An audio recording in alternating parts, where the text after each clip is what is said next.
Quand j'étais petit, un ami avait un poisson rouge. Il s'appelait Oscar. Oscar avait vécu presque 8 ans.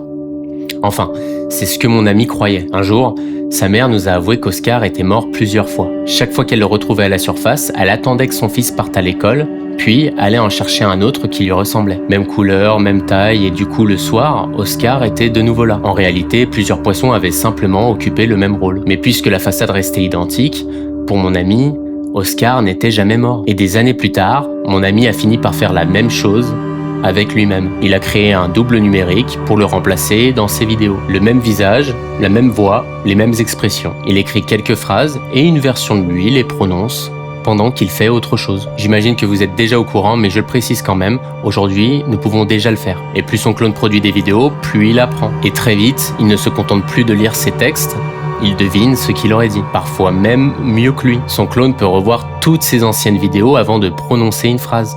Alors il crée plusieurs versions de lui-même, une plus drôle, une plus émouvante, une plus convaincante. Il les teste, élimine les moins efficaces et conserve la meilleure. Finalement, ce clone ne serait peut-être pas une copie de lui. Il ressemblerait plutôt à ces vieux immeubles dont on conserve seulement la façade. On garde les pierres, les fenêtres, l'entrée, mais derrière on détruit tout. Les murs, les escaliers, les appartements. Puis on construit autre chose à la place. Depuis la rue, le bâtiment semble toujours là. Pourtant, il ne reste presque rien de l'original.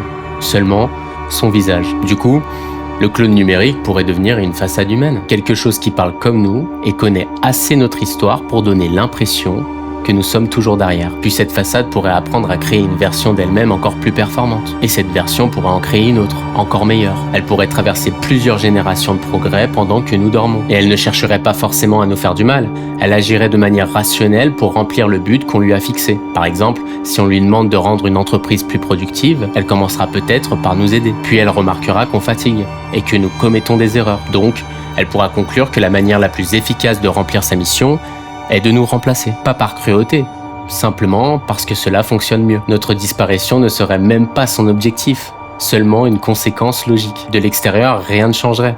Nos visages continueraient d'apparaître dans les vidéos, nos comptes continueraient de publier, nos doubles répondraient à nos proches. L'humanité garderait la même apparence. Mais derrière la façade, ce ne serait plus l'humain qui ferait fonctionner le monde. Sans guerre, sans explosion, sans moment précis où tout bascule. Exactement comme mon ami devant son aquarium. Oscar avait disparu depuis longtemps.